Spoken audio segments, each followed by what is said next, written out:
گفتیم حضرت علی به قول اصح 17 رمضان سال 40 هجری به شهادت رسید. از دستی یک عیده از خوارج گمراه، خوارج به لعنت خدا گرفتار گشته و او شخصی که این قتل به انجام رسانید عبدالرحمن ابن ملجم نام یک بی سعادت بود که انشاءالله بعد است. از حضرت علی وجهه به قول اصح، قولی که اکثر محققین اختیار کرده اند، 14 پسر و به روایت 17 و به روایت دیگر 18 دختر باقی مانده است. زوجه اولی حضرت علی ما و شما خوب میدونیم بیبی فاطمه زهرا است. نه، بیبی فاطمه زهرا پیغمبر خدا صلی الله علیه و سلم نوری ده چشمان خیش بیبی فاطمه را که از تمام فرزنداش بیشتر دوست می داشت به حضرت علی داد.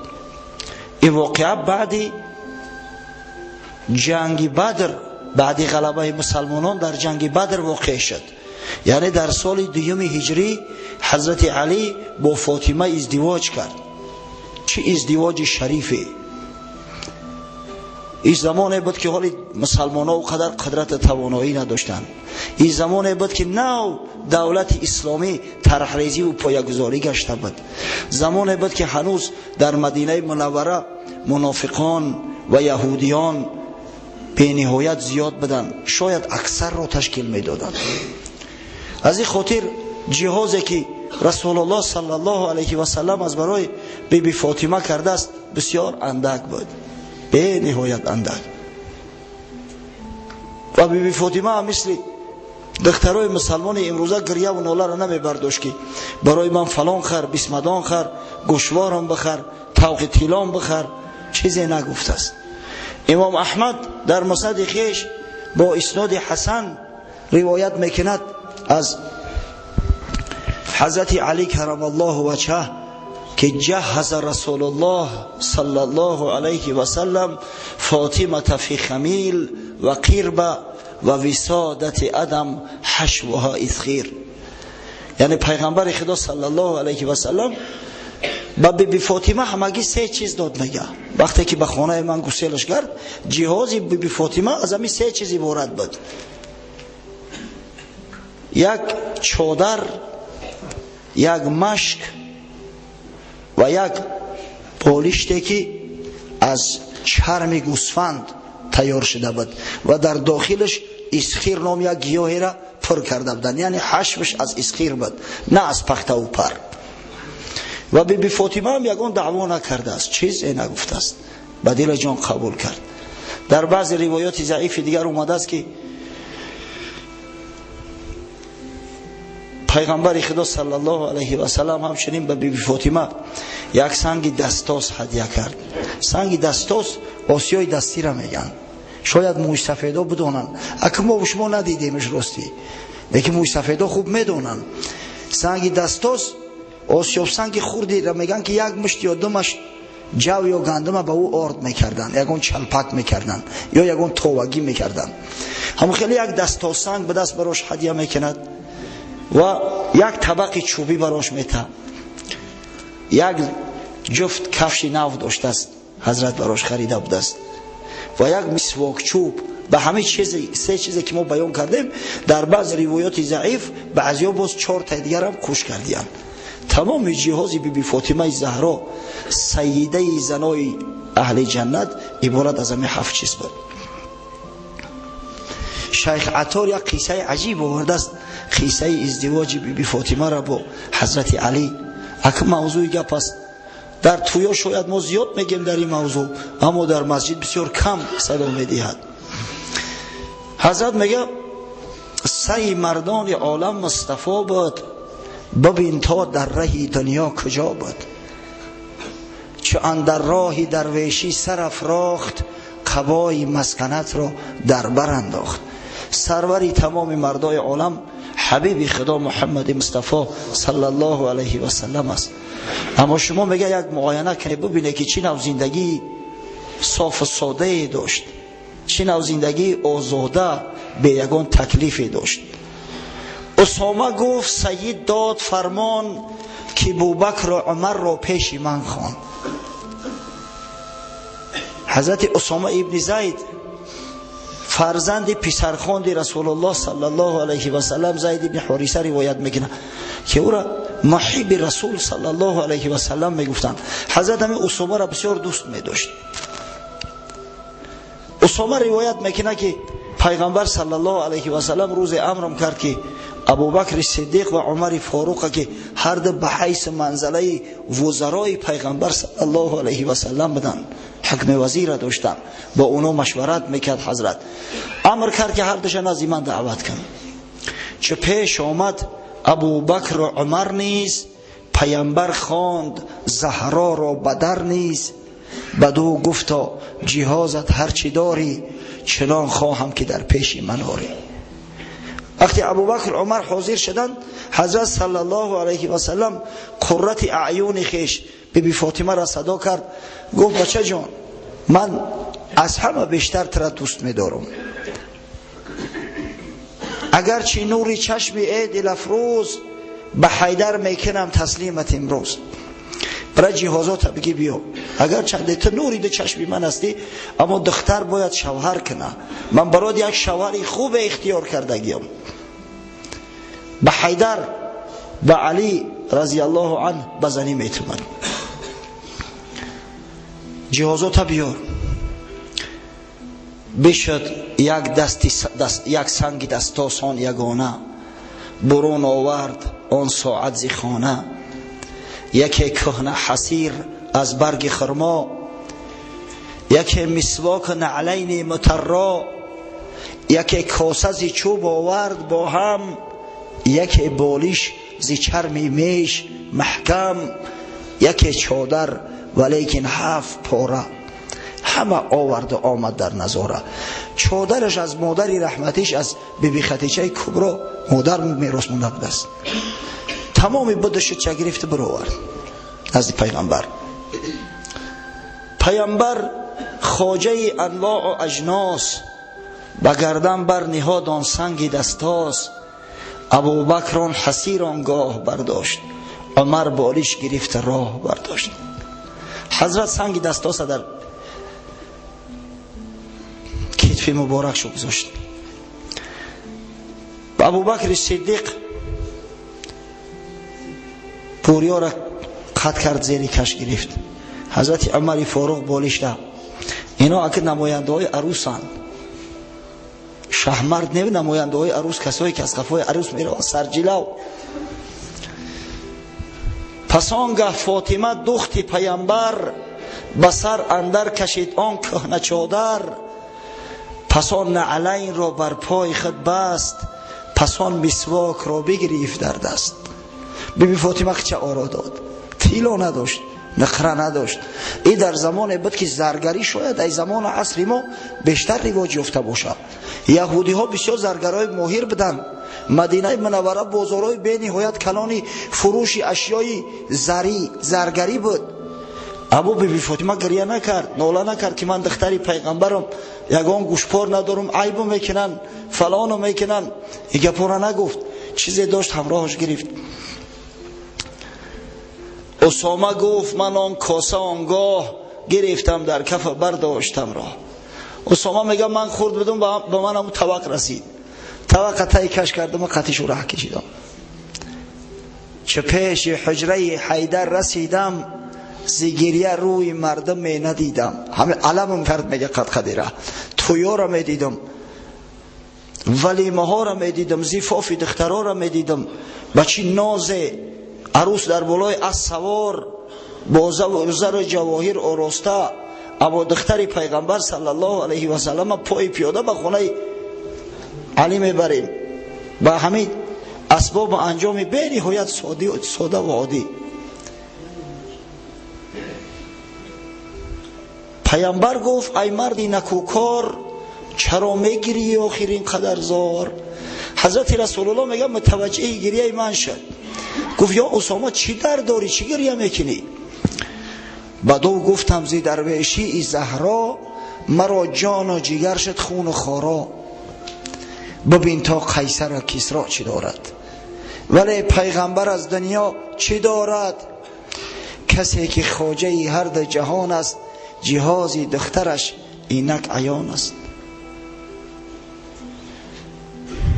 گفتم یا رسول الله عجب ناعدالتی، قیصر و کسرا که دشمنای خدا هستند با اون ناز و با اون نعمت زندگی میکنن، اما دختر حبیب خدا محمد مصطفی صلی الله علیه و سلم با این اشیای اندک خانه شوهر میروند. اسامه گفت، پیامبر گفت ای اسامه این نیز چه باید مرد هست، این هم بس ای چیز.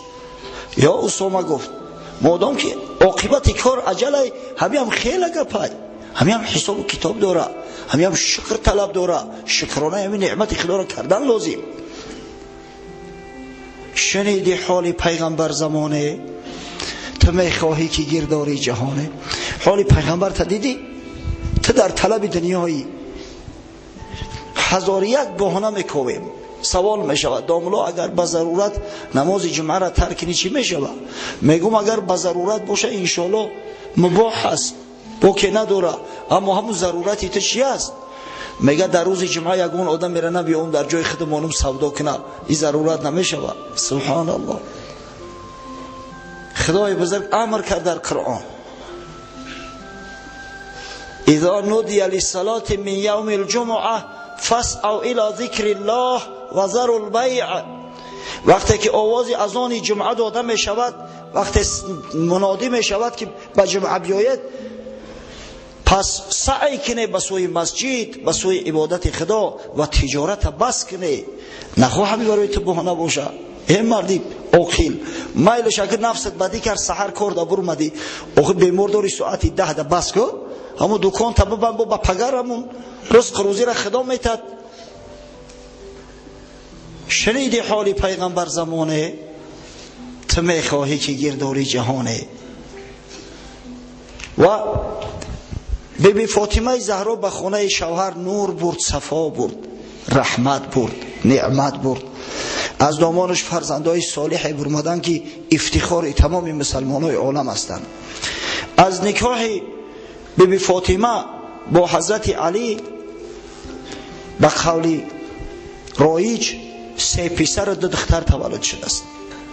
پسرها حسن، حسین رضی الله عنهما و یک پسر داشت است با نام محسن، به هر وجه در کتابای تاریخ آمده است و امام حاکم همین فرزند با نام محسن داشتنش در کتاب المستدرک ذکر کرده است و او در خردیش وفات کرده بود است همین محسن.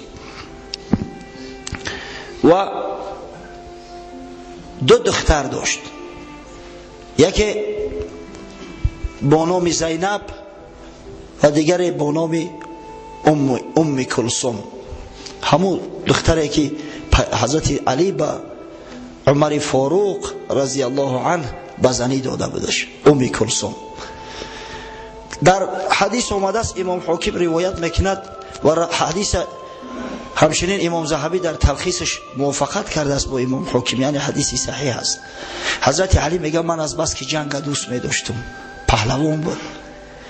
میگه وقتی که حسن تولد شد، پیغمبر خدا صلی الله علیه و سلم به حجرم اومد برای تبریک تهنیه، با آب دهنش تحنیکش کرد، آب دهنش در دستش گرفت، کامی امام حسن شیرین کرد.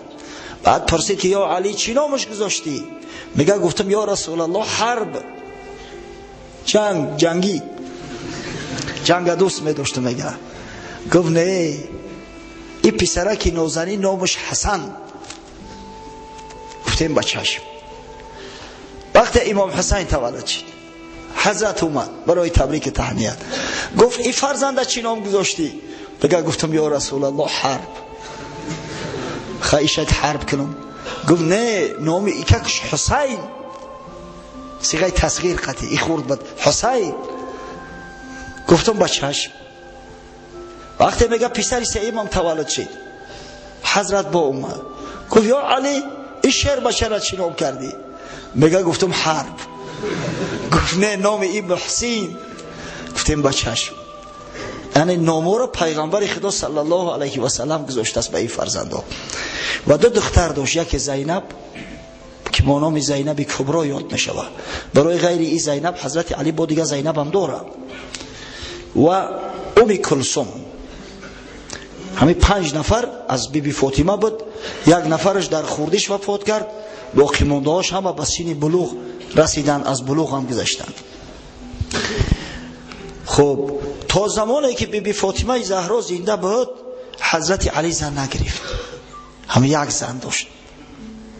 اما وقتی که بیبی فاطمه از دنیا چشم پوشید، حضرت با دست مبارک خودش گرفت، شستش، در کفن پیچاندش، در قبر ماندش.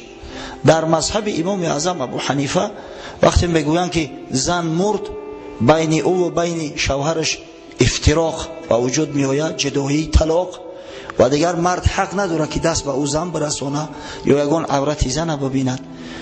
اما در دیگر مذهب ها شستن شوهر زن جایز است و دلیل اونا نیز همین عملی حضرت علی است. علمای ما در جواب میگویند که نکاح علی با فاطمه از دیگر نکاح ها فرق داشت. وقتی که حضرت رسول الله صلی الله علیه و سلم علی را با فاطمه ازدواج کرد، گفت این زن ایتا است یا علی هم در دنیا و هم در آخرت. پیامبر صادق مصدوق گفته است. پس میگن نکاح به مرگ ختم نمیشود.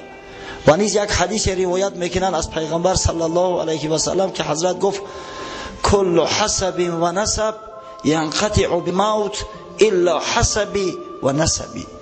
همه حسب و نسب با مجرد مرگ ختم میشوند مگر حسب نسبی من. ذریه شریف پیغمبر صلی الله علیه و سلم از همین بیبی فاطمه زهرا حساب می شود، از دیگر دختروش نه. اگرچه دیگر دختروش فرزندو داشتن، اما از بیبی فاطمه صلی الله علیه و سلم. و وقتی که گفته بیبی فاطمه از دنیا گذشت، حضرت علی گوران داشت، شبانه گورش کرده است. دختر صالحه را ببینه، زن صالحه را ببینه. گفت یا علی، من یگان مردی بیگانه را ندیدم در زندگیم، یگان مردی بیگانه مرا ندیده است، نمیخواهم که بعد مردن من ببینن. پس خودت غسلم ته، خودت به دست خود شبانه بر در قبر بمانم تا یگان بیگانه مرا نبینم. همین نوعم شد. بعدا حضرت علی زن گرفت، زیرا زن گرفتن سنت پیغمبر صلی الله علیه و سلم است. ولی بعضی مردای ما زنش از دنیا میگذره، بعد میگم چه کردی؟ بابا یا برادر زن نگرفتی؟ ولی سالی زن نبودم. سبحان الله. آخه مردک عیده نداره، مردک عیده نمیپایه مردو. و وقتی که زن گرفتن سنت تا سال دیگر خدا میدونه تو زنده هستی نیستی، چرا کاری خیر تأخیر میکنی؟ و متاسفانه فرزندا هم بسیار ننگکی شدیان، با یک ننگای بی‌معنی دارن. پدر بیچاره جرأت نمیکنه در نزد فرزنداش، خاصتا دخترها که بیچاره زن بگیره از برای خدا.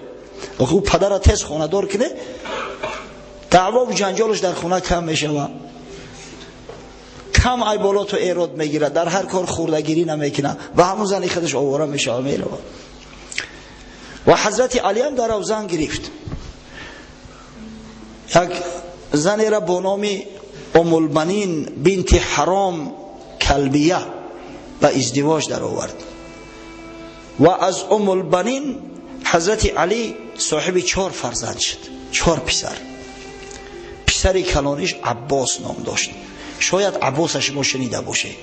عباس یک پهلوان تربیت شد، در جنگ کربلا کارنمایی‌های خیلی زیاد کرده است. فرزند دیگه‌اش جعفر، سومش عبدالله و 4مش عثمان. همه 4 فرزند از ام البنین بنت حرام. امام طبری در تاریخش بنت حزامش گفته است، نه که در اکثر تاریخ‌ها بنت حرام اومده است. یعنی نام خسری حضرت علی حرام بوده است، نه حزام. خب بعداً گفته پیغمبر هم تا زمان بیبی فاطمه را با یک زن اکتفا کرده بود حضرت علی.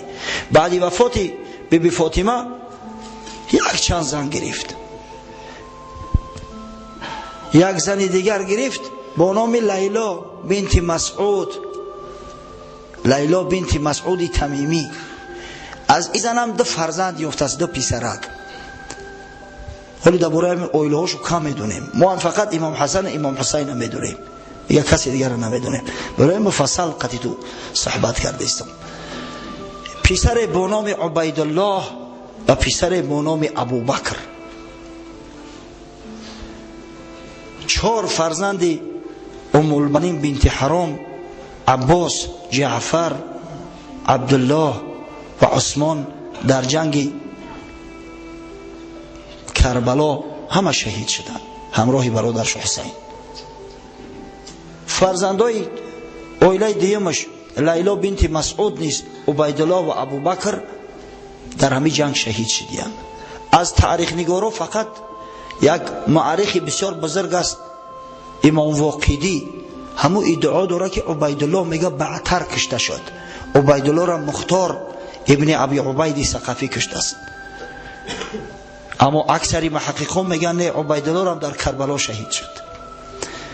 و بعدا حضرت علی باز یک زن دیگری را به نکاح در آورد که نزد شما بسیار آشنا هست، اسما بنت عمیس، که یک زمان زن جعفر بود برادر حضرت علی.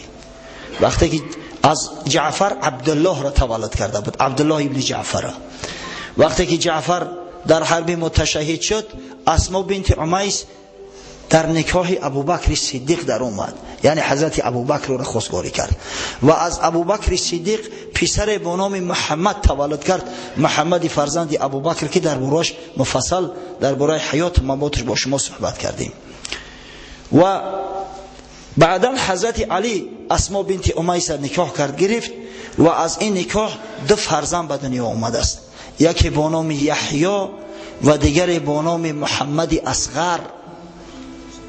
محمد اصغر هر دو در جنگ کربلا شهید شدند. امام واقدی ادعا میکنه که میگه محمد اصغر از اسما بنت امیس نبود، از یک ام ولد بود، از یک کنیز حضرت علی بود. فرزندای اسما بنت امیس میگه کلانش یحیی نام داشت، دومش عون، حمیده پسر داشت. شاید گپ امام واقدی درست باشه، اما اکثر محققا قول اول اختیار کردن که فرزنداش یکیش نامش یحیی بود، دیگری محمد اصغر. همچنین حضرت علی از یک کنیز از قبیله بنی تغلیب با نام صحبا ام حبیبه 2 فرزند می‌یابد، یک پسرک با نام عمر و یک دختر با نام رقیه. از میان فرزندان حضرت علی از همه دراز عمرتریشون همه عمر است. عمری که از ام ولد شده است، مادرش ام ولد بود، فرزند حضرت علی. به قول اکثر محققا 85 سال عمر دیده است، اگر چنده که ابن کثیر در البدایه و نهایه زعم کرده است که 35 سال عمر دیده است، اما قولش درست نیست. 85 سال عمر دیده است و نصف میراث حضرت علی را همه عمر گرفت. عاقبت الامر میراث بر بود. اکید ببینه نامو را اهمیت داده. گفتیم که از ام البنین یک پسرش نامش عثمان بود، از لیلا بنت مسعود یک پسر به نام ابوبکر داشت، از این کنیز از ام ولد پسر به نام عمر. اکنون ادعای اهل تشیع برادرای عزیز ببینه، این قدر کینه و قدرت این مردم دارن در میان اهل تشیع. اگر عددشون مثلا همین 200 میلیون باشه، زعم دارن که در دنیا 200 میلیون اهل تشیع زندگی میکنه. یگان شخص را با نام ابوبکر یا عمر یا عثمان پیدا نمیکنی. سبحان الله، ادعای محبت علی میکنن، اینا محبت شو، اینا دروغ شو آشکار است. حضرت علی را ببینه فرزندا را چی نام گذاشته است؟ ابوبکر، عثمان، عمر. همین دلالت به چی میکنه؟ دلالت به محبت حضرت علی میکنه نسبت سه خلیفه راشدی برادرش که قبل از او گذشته بودن. اما افسوس، صد افسوس، امروز مینه سری مردم اهل تشیع چنان زهرگین کردیان که برای اونا را نام ابوبکر نام عثمان، نام عمر، نعوذ بالله نام منفور حساب میخوره. خدای نکرده اگر در ایران برای امروز هم میگن برادرها کسایی که از تجربه شو گذروندیم نامت اگر عمر باشه همینقدر تفتیشت میکنن که جان تا در لبت میارن. هنوز حضرت مولوی در عصر 13 میلادی ایگه پا ذکر کرده بود. حضرت یک قصه آورده است، میگه یک مرد بیچاره گرسنه بود است در شهر کاش ایران که اکثرش شیعیان تشکیل میکنن. نزد نانوای میآید برای نان خریدن. اگر نانوای نانا را کنده است ای تنور و میپرسش که برادر چی نام داری، اسم چیست؟ میگه عمر. ببخش میگه این نانا را یک سپارش کردگی باید بگیره برای یک برادر توی دوره ولیمه دوره، اون نانوایی برای ایوجا بخر. بس صدا میکنه با همین برادر که نامش عمر است نام بته، حالا که اعلان میکنه پرولش گفته است، میآید نزد نانوایی که ای که جانم، میگه برادر دو نام خلاص شید ها فلان اون بای برا با نشونش میته. ای دور صدا میکنه با همین برادر که نامش عمر ای نام بفروش. وقتی که نامش عمر ای میگه آمین الله اکبر تمام دید. نانه که یک دانگ قیمت داشت یک دانگ بیچاره راضی میشه و گشنه ایوخی با 100 دانگ بخره 100 برابر قیمتش نمیفروشنش.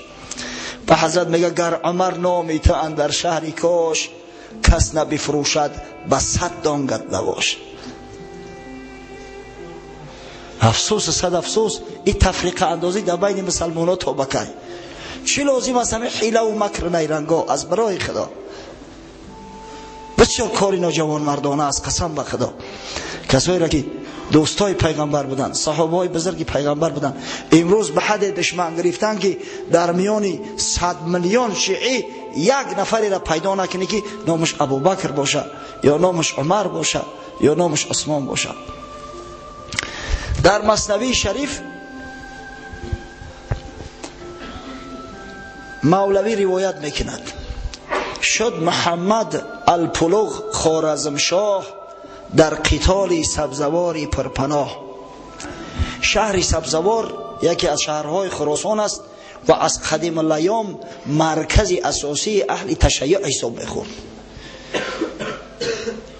محمد خوارزمشاه را همت میدونه، شاه خوارزم، ای از سلاطین خوارزم است، سلطان و بسیار پادشاه کلان هم بود. یک روز میره و سبزوار احاطه میکنه، سجده آوردن پیشش کل امان حلقه من در گوش کن و بخش جان. وقتی مردم دیدن که زورشونه میرسه، پادشاهی بسیار با حشمت است، عسکری قوی داره، اخیر از سرکشی و از شورش دست شستند و نزدش آمدن که هر باج خراج میفرمی به کلم میگیریم فقط اکم جانامونو ببخش. امان پرسیدن. گفت نرهانید از من جان خیش تا نیاریدم ابوبکر بپیش. گفتم یک شرط، همین یک شخصی را با نام ابوبکر نزد من میاره که همین آدم نامش ابوبکر میبخشم تو، نباشه همه تا از دم شمشیر میگذرونم. باز جوالی زر کشیدندش براه کس چنین شهر ابوبکر مخواه. کی بود ابوبکر اندر سبزوار یا کلوخی خشک اندر جویبار. خوبچه تیلاش آوردن که ما همیو را نوشی جان کن حضرت، لیکن اکه ایما طلب ابوبکر نکه ابوبکر در سبزوار چکار میکنن؟ این شهر شیعی های رو بتابید از زر گفت ای مغان هم بیاریدم ابوبکر مغان. گفت تیلاتو ای سر تمونه، تیلاتو را قبول ندارم، شرط همی ای هم یک ابوبکر آورده جان تو خلاص. خلق 3 روز و 3 شب بشتافتند یک ابوبکری نزاره یافتند. همونجا بشی مردم اقام نته.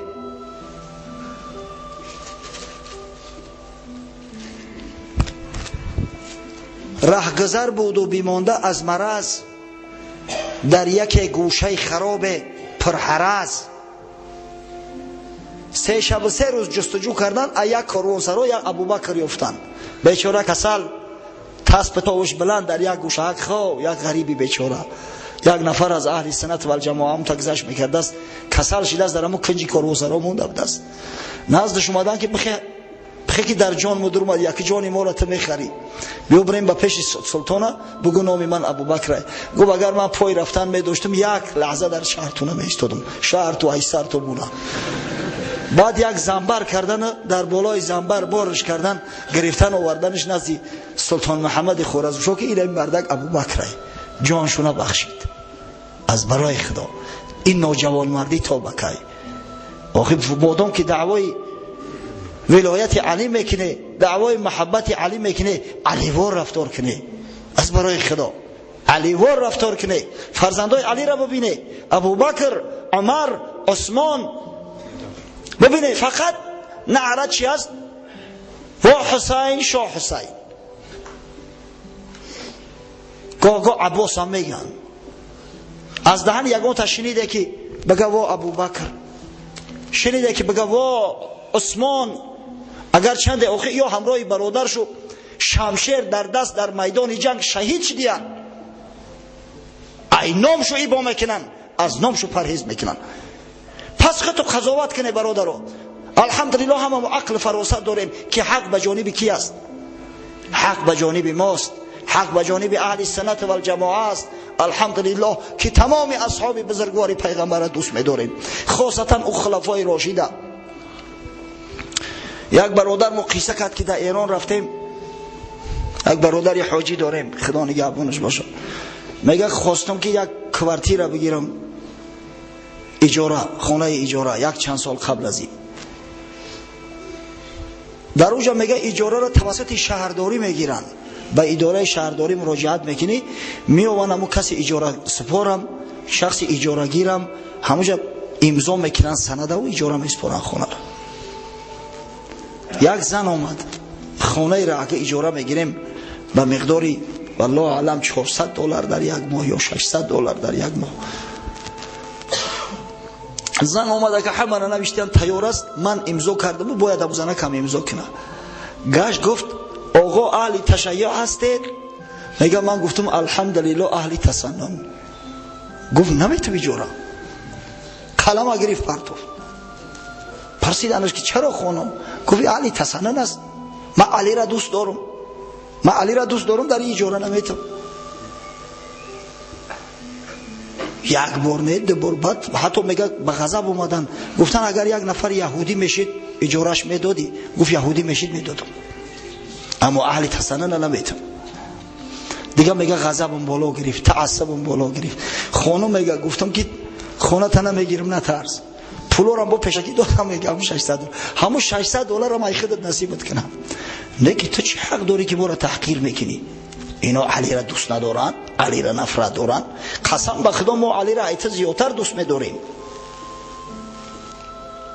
علی را همین او دوست میداریم. آخه حضرت علی وقتی که محمد فرزند ابوبکر را به مصر اعزام کرد، فرستاد به حیث والی، گفت هشت در سرت بگی مردم تهجایی مصر، مردم قبطی که نصرانی هستند، اما اخوکم فی الخلق اما اخوکم فی الدین. مردم مصر یا برادرای دینی تا هستند، کسایی که مسلمان هستند، یا برادرای در خلقتی تا هستند که فرزندای آدم علیه السلام هستند، با اونا نیک معامله کن. این چی معامله است با یک نفر مسلمان میکنی؟ تا علی را دوست میداری؟ فرزند داری؟ میگه گفتم خانم حاجرم بسیار بلای خدای دگر. بعد میگه بله، نامی بچهش بیژنه، نامی دخترش پریسا. اینا گفتم محبتی تا علی. گرفتم میگه پاسپورت با قهر در زمین زدم تا بگی نامی فرزندای مرا بخوان. گفتم صدقه آدم گرید کنه. پسرم عمر، پسرش عمر است، نامی پسرش دیگر گفته است، خدا نگهش بدارم. دخترم خدیجه، دخترش خدیجه و فاطمه و خلیلم دارن، اما هم نامی عمر میگه خلوت کردم نگفتم. یا عمر جان در زبان من اومد، هرچی میگه نگرفت پاسپورت نگاه نکرد، اگر عمرم میدید با تلخش میکفید. حالا گفتم محبت که جو است. من دخترم خدیجه نام میکنم تا پریسا. علی را تو دوست میداری و من دخترم فاطمه نام میکنم تا دختر تا پریسا. علی را تو دوست میداری و من عشقانه بود که همچه بلبل نالی، هرگاه که بمیری و ننالی عشق است. قسم به خدا گفتم میگم ما اهل سنت برای علی جانمون فدا میکنیم. صحابی بزرگی پیغمبر هست، خلیفه راشد ما هست، امام ما هست، جانمون فدا میکنیم، رنگش با حیله نمیکنیم. و هم برادر راست میگه، خدا هم شد راست کنه. بعد میگه پشیمان شد، گفت شما هم علی را دوست داره؟ و گفتم چرا نه، سبحان الله چخیل علی را میشه که علی را دوست نداری؟ بعد میگه که معذرت خواست، خیلی اما خونه را به اجاره داد. خب همچنین حضرت علی نبیره پیغمبر صلی الله علیه و سلم امامه بنت ابی العاص با روایت ابن کثیر اروا بنت ابی العاص بزنی گرفت. این همون دختره که خورده است، دختر زینب نبیره حضرت رسول الله صلی الله علیه و سلم که وقتی حضرت نماز میخوان می اومد بالای گردنش سوار میشد. حضرت وقتی که خواهی میشد میگرفت در کتفش سوارش میکرد. وقتی که بر رکوع میخواست بره اول ای کتفش میگرفت در زمین میمونده، بر رکوع و سجده میکرد. همون را حضرت علی نکاح کرد گرفت و از همین نکاح یک فرزند شد با نام محمد. این محبت محمد ببینه. یک برادر میگه که نام چی مونم؟ میگه محمد. میگه اما کی محمد نام داره؟ ای سبحان الله. حضرت علی را ببینه، محمد اکبر، محمد اصغر، ایش محمد اوسط ای. محمد اوسط نامش کردگی فرزندش. و این محمد اوسط هم در جنگ کربلا شهید شده است. یک پسر داشت با نام محمد ابن حنفیه پهلوان. در وقت جنگ های جمل و صفین وقتی صحبت کردیم با شما در مورد همو گپ زده بودیم، یا تو هست همو پسری که عبیدالله پسر حضرت عمر با جنگ یک به یک دعوتش کرده بود در حرب صفین. وقتی که پیش برآمد حضرت علی گفت برگرد خودش رفت کو. محمد حنفیه، چرا حنفیهش میگن؟ مادری کنیز بود، ام ولد است. یک زن با نام خوله، ای از قبیله بنی حنیفه بود. وقتی که خالد ابن ولید در جنگ های ریدت با مردمی همو بنی حنیفه جنگ میکرد، با همو مردمی که پیروی مسیلمه کذاب بودن، همه کنیز در عین تمر در دستش افتاده بود و همه نصیب حضرت علی شد. و از همین نکاح پسر به دنیا آمد. از بس که محمد یکم که بود با نام محمد اکبر یادش میکنن، یا برای آن که به دیگرها آمیخته نشود به نام قوم مادرش میگیرن، میگن محمد حنفیه، از قبیله بنی حنیفه است. محمد حنفیه امر دراز دید، عاقبت الامر در طایف وفات کرد و جنازه او را عبدالله ابن عباس رضی الله عنهما خواند. دیگر از فرزندای حضرت علی او چیزایی که در تاریخ معروف و مشهور است، یک دختره که بود است، مادرش بنت امرالقیس از بنی کلب، بنت امرالقیس کلبی. همون دختره که ذکر میکنن تاریخ نویسا که مایدهک بود است، 3-4 ساله. حضرت وقتی که به مسجد میرفت حضرت علی او را از دستکش گرفته و می آورد است. از خوردی طفلکا را تعلیم نماز میکردن، آداب و اخلاق تعلیم میدادن. در نزد مسجد بعد مردم کوکاوش میکردن، میپرسیدنش که من اخوالک، تقویای تو کیان؟ اکا از بنی کلب است.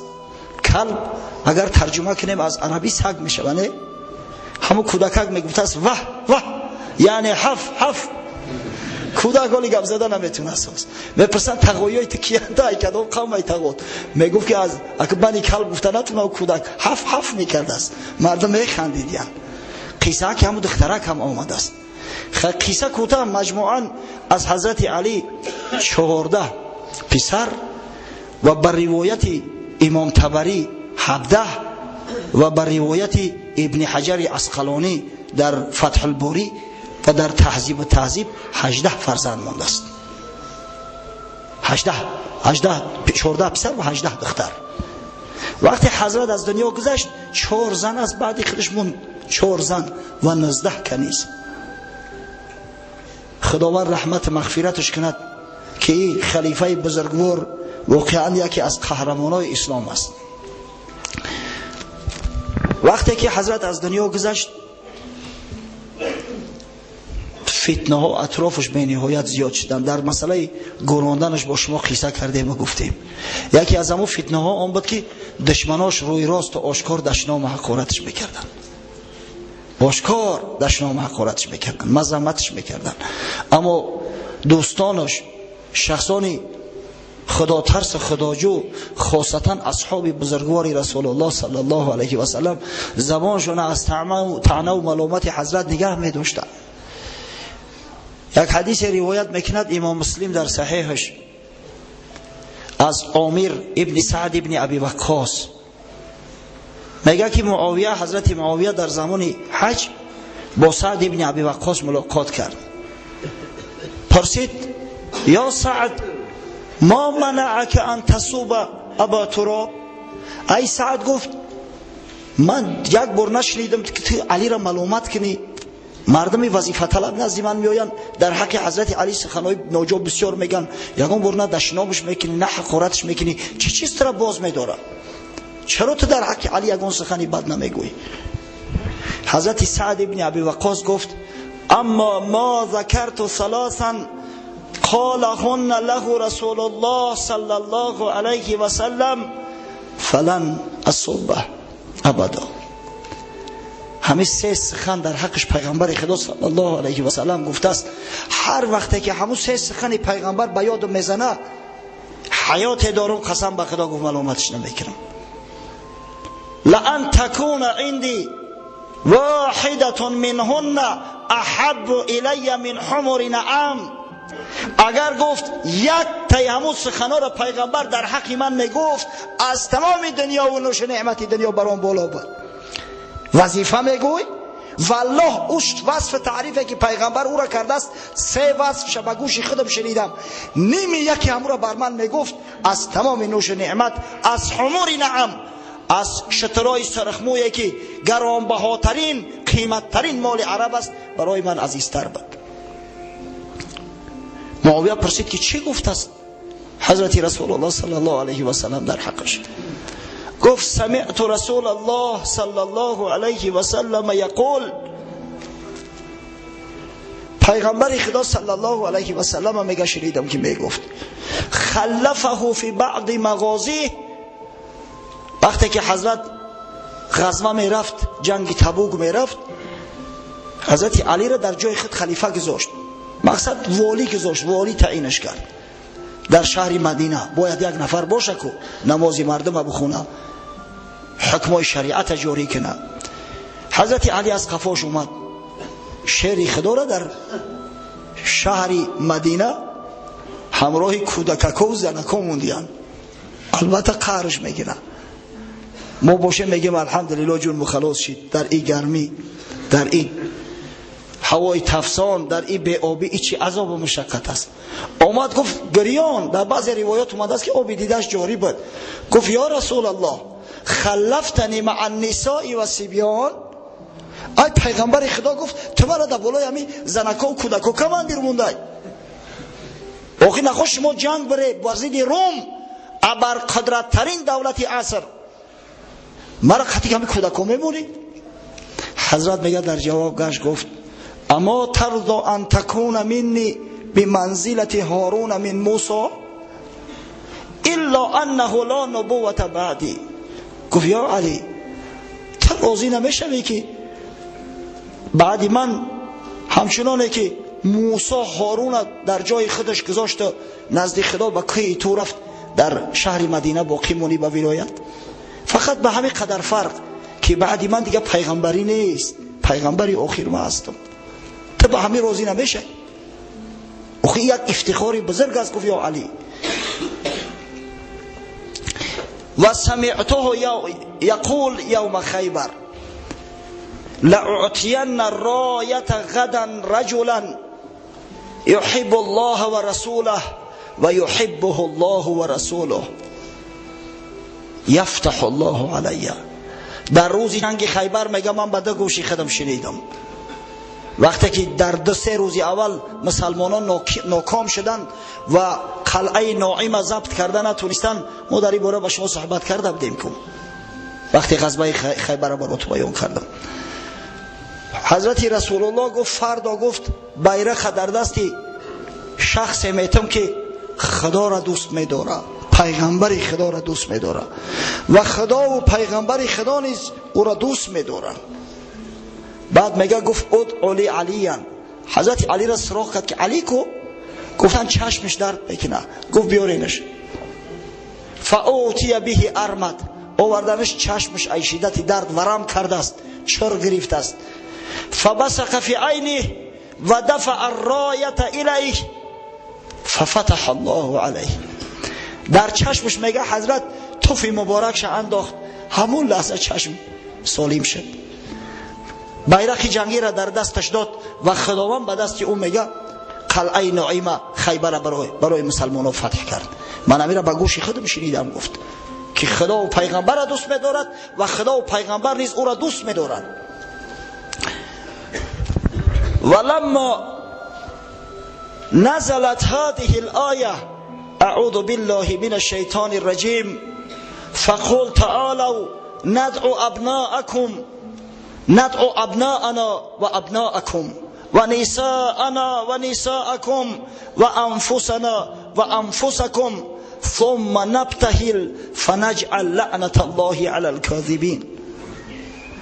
یک زمان نصرانی های نجران نزد پیغمبر خدا صلی الله علیه و سلم به مدینه اومدن و ادعا کردن که دین برحق دین ما است و سخنهای پیغمبر صلی الله علیه و سلم قبول نکردن. حضرت گفت شما گمان میکنید من دروغ میگم؟ بیایید گفت فردا به صحرا میبرویم، شما هم نزدیکترین اشخاصتون بگیرین، منم اهل بیت خدمت میگیرم و میریم و در حقی هم دیگر دعا میکنیم که پروردگار دروغگو را در همینجا جزا بده. با آیه قرآن هستی نبتهل، در حق هم دیگر دعا میکنیم لعنت خدا را بر دروغگو بر کاذب طلب میکنیم. در ابتدا نصرانی ها قبول کردن. روز دیگر حضرت میگه، روایت همین سعد ابن ابی وقاص هم است، حضرت میگه صلی الله علیه و سلم همراه علی، همراه فاطمه و همراه حسن و حسین خارج شد به صحرا. نصرانی ها را گفت بیایید مباهله کنیم، بیایید لعنت خدا را بر دروغگو شما هم طلب کنیم. منم نصرانی ها ترسیدم، جرأت نکردم بیایم. همه چیزا را سعد ابن ابی وقاص گفت من با دو چشم خود دیدم و با دو گوش خود شنیدم، چه خیلی زبان من میگرده که حضرت علی را ملامت کنم. از قولهای صحیحی که به ما رسیده است، حضرت معاویه هم به مرگ حضرت علی گریان شد. در تمام کتابای تاریخ اومده است. باور کنید همین تاریخ نویسا و سیاستمدار نبودن، حیله و نیرنگ نمیکردن، مثل این اهل تشیع امروزه تقیه نمیکنن. همه چی گپی که هست حقیقت می نویسن، ولی بعضی گپای می نویسن که اهل سنت و جماعت ما را خوش نمی آید، اما مردکان ما حقیقت چیزی که می دانستن می نوشتن. میگم وقتی که خبری شهادت حضرت علی به معاویه رسید گریست. شب بود. زنش گفت آخه تو دشمن علی نبودی؟ بر ضد علی نمی جنگیدی؟ ای چی گریه است میکنی؟ گفت وای حق اینک لا تدری، وای بر تو میگه اینک لا تدرین، تو نمیدونی ما فقد الناس من الفضل والعلم والفقه. تو زنک مودروز عقل کوته، تو از کجا میدونی که مردم عالم نه فقط مسلمان ها چی فضل را دست دادن، چی منبع علم را از دست دادن، چی منبع فقه را از دست دادن؟ تو احمق تو چی را میدونی؟ اگر چند ما با علی عداوت ورزیدیم، اما من علی را یکی از فاضل ترین اشخاص روی دنیا میدونم، یکی از عالم ترین اشخاص روی دنیا میدونم. چنو با مرگ یک شخصی که اینقدر فضل دارد، اینقدر علم، اینقدر بزرگی دارد، من اندوهگی نشم؟ واقعا همون مردایی که بر ضد حضرت علی یک زمان مبارزه بردن، یک زمان در قشونهای مخالف ایستاده بودن، بعدها همه پشیمان میشوند. وقتی که در سکرات مرگ عمرو ابن عاص میرسد، در صحیح مسلم اومده است از ابن شماسه مهری، میگه نزدش اومدیم وقتی ما را دید میگه گریه زیاد کرد و روش طرف دیوال گردان، ما را نگه نکرد. فرزندش عبدالله اومد میگه، گفت یا ابتا اما بشرک رسول الله صلی الله علیه و سلم بکذا، اما بشرک رسول الله صلی الله علیه و سلم بکذا. پدر جان گفت آخه ترا پیغمبر چی بشارت ها داده است، فلان و فلان بشارت ها را داده است، تو چی قدر گریه میکنی؟ الحمدلله تو مسلمانی، تو صحابی پیغمبر هستی، سبب گریه چی است؟ اوی مردم نزدی تو آمدین، تو رو تا گردونده طرف دیوار. بعد میگه روش طرف ما کرد، اشکای دیدش پاکیزه کرد. گفت این افضل ما نعید شهادت ان لا اله الا الله و ان محمدا رسول الله. بهترین چیزی که ما تکرار میکنیم در حیات ما همین کلمه شهادت است. گفت و یک بار دیگه حضرت تکرارش کرد. بعدن گفت اینی قد کنت علی اطباق ثلاث، در حیاتم خدمت در 3 حالت دیدم، 3 بار معوضی هم دیگر شدگیم. لقد رأيتني وما أحد أشد بغضا لرسول الله صلى الله عليه وسلم مني. یک زمان یاد دارم که سرسختترین دشمن محمد صلی الله علیه و سلم من بودم، سرسختترینش من بودم. دوست می داشتم که یک علاج کرده و پیغمبر خدا را به قتل برسونم. اگر در همون حالت می مردم به یقین می دانم که من دوزخی می شدم، در دوزخ ابدالآباد می سوختم. بعدا میگه خدای تعالی اسلام در قلبم انداخت. هم ترجمه شو بگیم که دیگه وقت کم مونده است. نزد حضرت رسول الله صلی الله علیه و سلم اومدم، میگه گفتم یا رسول الله ابسط یمینک فلابایعک، دست دراز که دست دراز قطعی بیعت بکنم. عمرو ابن عاص یکی از سرکرده های قریش بود. پیش از فتح مکه در سال 7 هجری نزد حضرت رسول الله آمده ایمان آورد. میگه گفتم دست دراز که بیعت کنم. وقتی حضرت دستی مبارک شد دراز کرد، من دست میگه کشیدم. حیران شد، گفت یا عمر چی دردت زده است، چی بلا داری؟ میگه گفتم اردت ان اشتریتا، میخواهم یک شرط بگذارم. گفت چی شرط میخواهی؟ میگه میخواهم که گناهام ببخشه خدا، این گناه من کردم، در جنگ بدرم در زیدی تو بدم، در جنگ احدم بر زیدی تو بدم، در جنگ خندقم بر زیدی تو بدم، میخوام خداوند گناهام ببخشه. حضرت میگه یک تبسم کرد، گفت یا سعد، یا عمر، گفت آیا تو نمیدونی که اسلام تمام گناههای پیشینه را محو میکنه؟ آخه وقتی تو مسلمان شدی خدای تعالی همه گناهات میبخشه. آیا تو نمیدونی که هجرت از مکه به مدینه به خاطر خدا و دین خدا تمام گناههای پیشینه را همه را نیست میکنه، محو میکنه؟ آیا تو نمیدونی که حج گناههای بنده را محو میکنه؟ از همون زمان به بعد میگه عمرو ابن عاص از رسول الله صلی الله علیه و سلم محبوب تر کسی پیش من نبود. همین قدر احترامش میکردم و دوستش میداشتم که جرأت نمیکردم که سری نگاهش کنم. اگر حوزی میگه سوالم کنه که رسول الله صلی الله علیه و سلم چی شکل رنگ داشت، برای شما وصفش کرده نمیتونم، زیرا جرأت نمیکردم. چه خیلی که آفتاب از یاد دیده نمیشه همون خیلی نگاهش کرده نمیتونستم. اجلالا اگر در همین حالت میمردم امید است که خدای تعالی داخل جنت میکرد.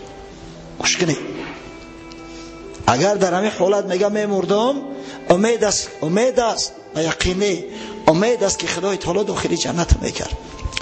و میگه ثم ولین اشیاء ما ادری ما حالی فیها، بعد حادثه های به سرم اومد که دیگه من نمیدونم که احوالم چی میشیده باشه. همین حادثه های جنگ ها را میگه، جنگی که در صفین شد مسلمان بر ضد مسلمان، جنگی که بر ضد خلیفه برحق امام برحق کردن. اگر چنده توبه میکنه اما ببینه گریه هاش ببینه در وقت سکرات مرگ. من نمیدونم که احوالی من چی میشیده باشه، آیا خداوند این جرم و گناه ها را میبخشیده باشه یا نه. البته عمرو ابن عاص و معاویه رضی الله عنهما اینا مجتهدا هستند. اذا اجتهد الحاکم فاصاب فله اجران. مجتهد وقتی که اجتهاد میکند اگر اجتهادش درست بروید 2 ثواب میگیره. و اذا اجتهد فاخطأ فله اجر. اگر حتی در اجتهادش خطا هم کنه یک ثواب میگیره. ما حقی دعوا و محاکمه اونا را نداریم، حوالهشون را به خدا میکنیم. ما اهل سنت و الجماعه میگیم که واقعا در تمام جنگایی که حضرت علی کرد بر ضد هر کسی که جنگ کرد حق به جانب علی بود، اما طرف مقابلش خدا کرده باشه معذورن، زیرا به اجتهاد حکم کردن، خطا کردن در اجتهادشو، اما انشاءالله معذور هستند. حضرت عمر ابن عبدالعزیز که الحمدلله مسجد جامع ما نام او بزرگوار داره خواب دید. عمر ثانی خواب دید، گفت در خواب صحرای محشر پیش چشمم آمد، مردم در حساب و کتابن. حضرت علی را میگه قطعی خصمش در آوردن، قطعی معاویه که خیش تباری نزدیک عمر ابن عبدالعزیز است، در آوردن. میگه بعد یک لحظه حضرت علی با وقتی خوش با تبسم فراخ در اومد، گفت قاضی علی حق به فایده من انجام گرفت، حق بر جانب منه قاضی علی. بعد چندین ساعت میگه معاویه در آب عرق گم، چشما از گریه ورم کردگی خارج شد، یک آه کشید. وقتی ها آدم سبکتر شود گفت غفر لی، گناه بخشیده شد، خدای تعالی گناه ما بخشید. از همین خاطر ما حق نداریم که در حق اصحاب بزرگوار پیغمبر صلی الله علیه و سلم سخنای ناجا بگیم. زینهار یک خطونه اول در همون جای همون بزرگا قیاس کنه، یک قیاسا تقدیرا بگیره که اگر شما و ما میشیدیم چیکار میکردیم. در اون صورت دیگه زبانی غداری و زبان غیبت تا قطع میکنی و قیچی میکنی. خب واقعا وقت هم تمام شده است، در همینجا صحبت من انشاءالله به پایان میرسانم. اما زمان خلافت حضرت امام حسن ماند است، با همو 5-6 ماه خلافت امام حسن بعد خلافت نبوت که 30 سال به تمام میشود. از همین خاطر انشاءالله هفته آینده درباره زمان خلافت امام حسن یک صحبتی شاید مختصر کنیم تا اینکه در 1 ساعت بشود به همه انجامه. و آخر دعوانا ان الحمد لله رب العالمین. تیری محبتی که داره به مسجد، به علما، جمعی مراد و مقصوداش حاصل گردونه و خداوند در کسب و کارش برکت عطا کنه. در حق برادر ما حاجی فروخ دعا میکنیم که پروردگار هر امیدی داره، هر آرزویی داره برآورده گردانه و سعادتی داره این نصیب و روزیش گردانه. در حق برادر ما قیام الدین جان دعا میکنیم که پروردگار در کسب و کارش رونق ببخشه و پروردگار جمیع مراد و مقصوداش حاصل گردانه. در حق برادر ما مهربان دعا میکنیم، خواهرش بیمار بوده است، طلب شفا داره، پروردگار رو براش شفای کامل و عاجل عطا کن. همچنین به جمیع بیمارا، خواهرها و مادرها و دخترای ما پروردگار رو شفای کامل و عاجل عطا فرما. خب یک برادر میگه در حق مادرم دعا کنید که در بیمارخانه خوابه، خداوند مادر تو و تمام مادرای مسلمان شفای کامل و عاجل عطا کند تا هر چیز زودتر به خانهشون به نزد اهل بیت فرزنداشو بازگشت کنند. خب یک برادر میگه خب